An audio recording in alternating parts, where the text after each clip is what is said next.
To arrive in Bannack today is to step out of the stream of time and onto an island of history that has been stranded by the receding tides of progress.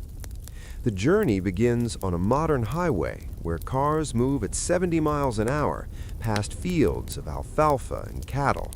But as you turn onto the road that leads to the state park, the world seems to slow down. The pavement gives way to the landscape of the high desert, where the sagebrush stretches to the horizon in a gray-green ocean that looks exactly as it did when the first wagons rolled through in the 1860s. The air is thin and dry, carrying the scent of pine and dust, and the silence of the valley is profound. It is not the silence of emptiness, but the silence of a held breath, as if the land itself is waiting for the miners to return. When the town finally comes into view, it does not look like a museum or a tourist trap, but like a place that was simply walked away from. The buildings stand in rows along the winding creek, their windows dark and their doors waiting for hands that will never open them again.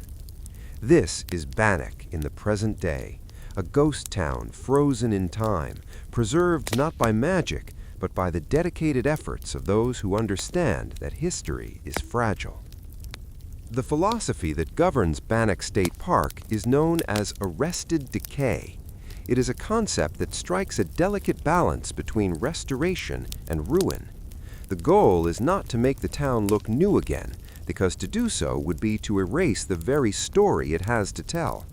A freshly painted saloon with polished floors would feel like a movie set, a hollow imitation of the reality. Instead, the park rangers and preservationists work to keep the buildings exactly as they are, preventing them from falling down while allowing them to show their age.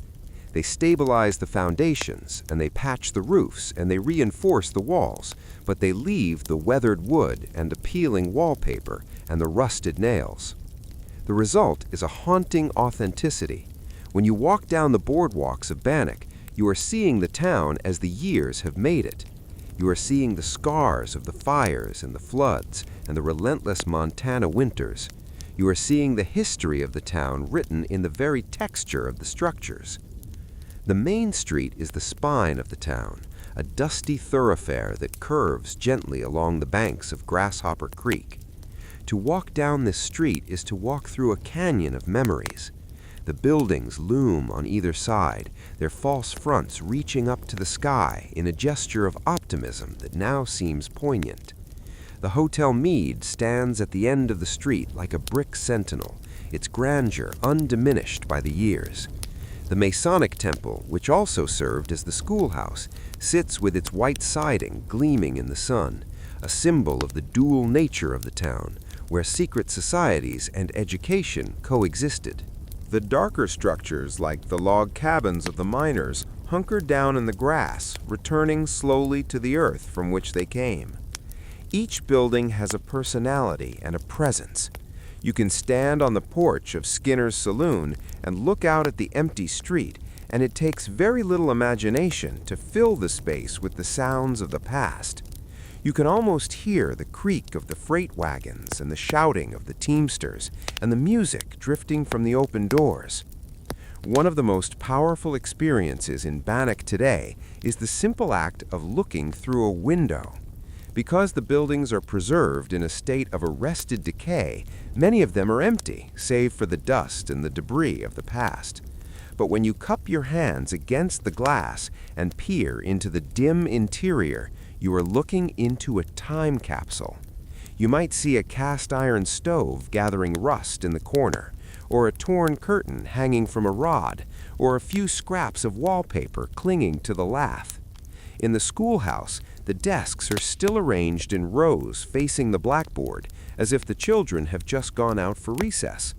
In the Masonic Temple, the altar stands in the center of the room, waiting for the rituals that have not been performed in decades. These glimpses into the interior lives of the townspeople create a sense of intimacy. You are not just looking at architecture, you are looking at the spaces where people lived and loved and suffered. The jail is a particularly evocative structure in the modern park. It sits slightly apart from the main street, a sturdy log building with a heavy door and barred windows. Inside, it is dark and cool, even on the hottest summer day.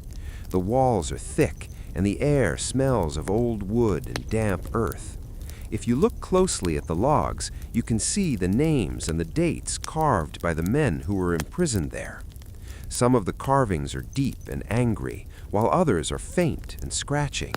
They are the desperate marks of men who had lost their freedom and who were facing the uncertainty of the frontier justice system.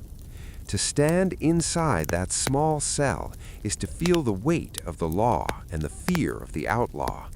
It is a physical connection to the stories of Henry Plummer and the vigilantes, a place where the abstract history becomes concrete and terrifying.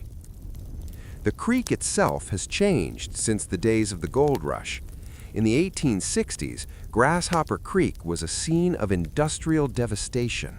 The water was choked with mud and debris from the sluice boxes, and the banks were stripped of vegetation. Today, the creek has healed. The water runs clear and cold over the rocks, and the willows and the cottonwoods have returned to the banks, providing shade and shelter for the birds. It is a peaceful stream now, a place where fishermen cast their lines for trout rather than gold. But if you look closely, you can still see the evidence of the mining. The dredge piles, which are massive mounds of rock and gravel left behind by the dredging machines, snake their way along the valley floor like the backbone of a buried dragon. They are a permanent scar on the landscape, a reminder of the sheer scale of the earth that was moved in the pursuit of wealth. The preservation of Bannack also extends to the artifacts that are scattered throughout the town. In the visitor center, you can see the tools of the trade, the picks and the shovels and the gold pans that built the town. You can see the heavy iron wheels of the stamp mills and the delicate china dolls that belonged to the children. These objects are tangible links to the individuals who lived here. A rusted spur or a broken bottle or a piece of leather boot tells a story of daily life. They remind us that Bannack was not just a stage for dramatic events, but a community where people woke up every morning and went to work and raised their families. The park curators treat these objects with reverence, understanding that even the smallest fragment of the task has value. The cemetery, which sits on a hill overlooking the town, is perhaps the most moving part of the park. It is a place of quiet reflection, where the wind blows through the dry grass and the view stretches out across the valley. The graves range from elaborate marble headstones to simple wooden markers that have been worn smooth by the weather. Walking among the rows, you can read the history of the town in the names and the dates.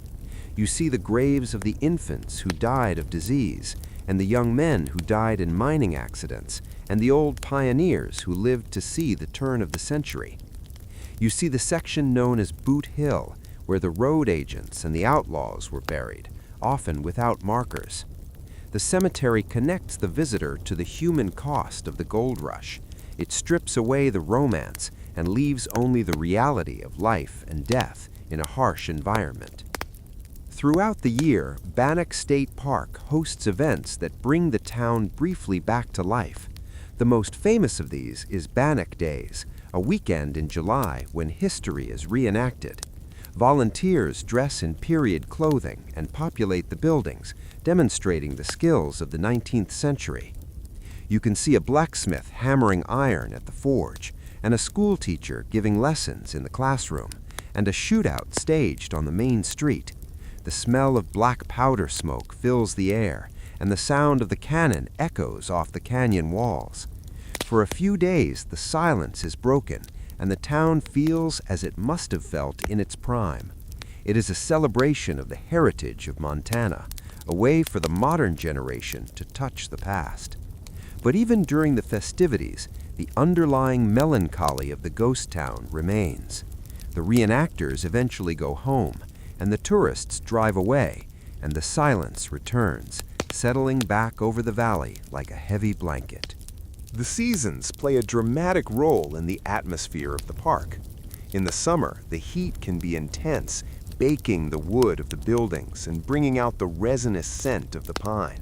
The dust hangs in the air, and the rattlesnakes sun themselves on the rocks. It is a time when the harshness of the environment is undeniable. In the autumn, the cottonwoods along the creek turn a brilliant gold, matching the color of the metal that founded the town. The air grows crisp, and the shadows lengthen, and the town feels more solitary. In the winter, Bannack is truly frozen in time. The snow blankets the roofs and the streets, burying the dredge piles and softening the angles of the architecture. The park remains open, but the visitors are few. To walk through Bannack in the winter is an experience of profound isolation. The only sound is the crunch of your boots on the snow and the wind whistling through the cracks in the logs. It is in the winter that the ghosts seem closest, as if the cold brings them out of the woodwork. The wildlife has reclaimed Bannack as well. Deer wander through the town, grazing on the grass in the backyards of the empty houses. Coyotes hunt in the sagebrush, and owls nest in the rafters of the barns. The human footprint is fading, and the natural world is moving back in. This creates a fascinating contrast between the man-made structures and the wild environment. It is a reminder that everything we build is temporary, and that eventually nature wins. The park manages this relationship carefully, ensuring that the buildings are protected from the animals while allowing the ecosystem to thrive. It is a sanctuary for both history and nature. Photography is a popular activity in Bannack, and for good reason. The textures and the light and the composition of the town are a photographer's dream. The way the light falls across a weathered door or the way a shadow stretches across a floorboard can create an image that is both beautiful and haunting. Photographers come from all over the world to capture the essence of the ghost town. They set up their tripods in the early morning and the late evening, chasing the golden hour. They look for the details that others might miss, the rusted doorknob or the broken glass or the flower growing through a crack in the boardwalk. These images help to share the story of Bannack with the world, preserving the visual memory of the place even as it slowly decays.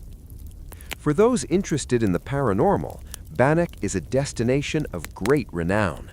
The legends of the hauntings draw ghost hunters and curiosity seekers who want to experience the supernatural. They come with their equipment, their recorders, and their cameras, hoping to catch evidence of the spirits that are said to linger.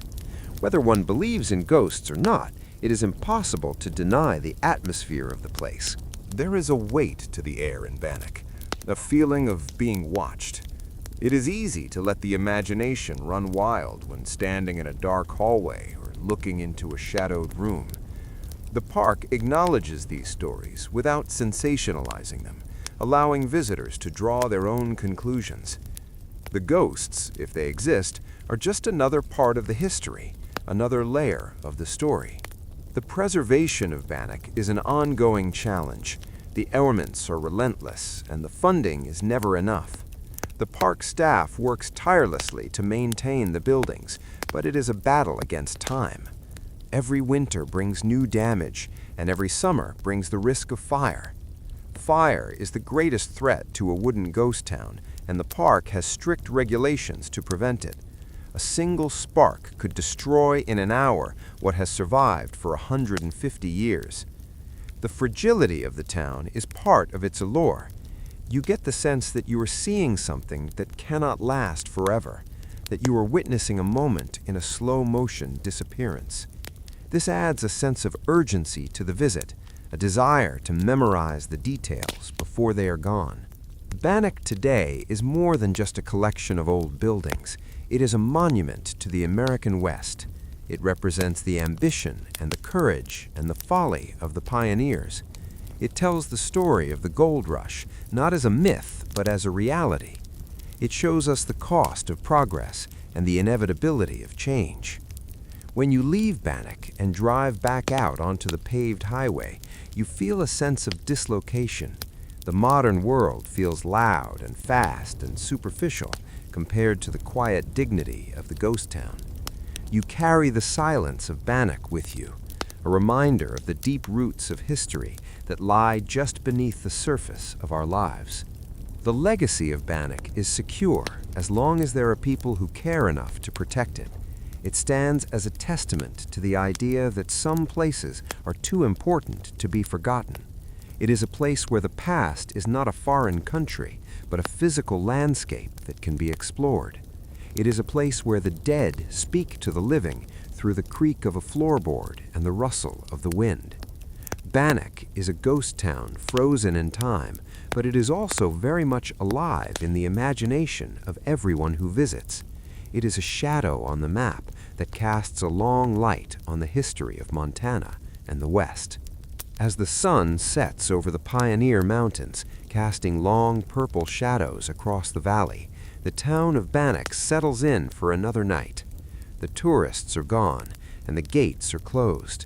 The deer emerge from the willows to graze on the main street.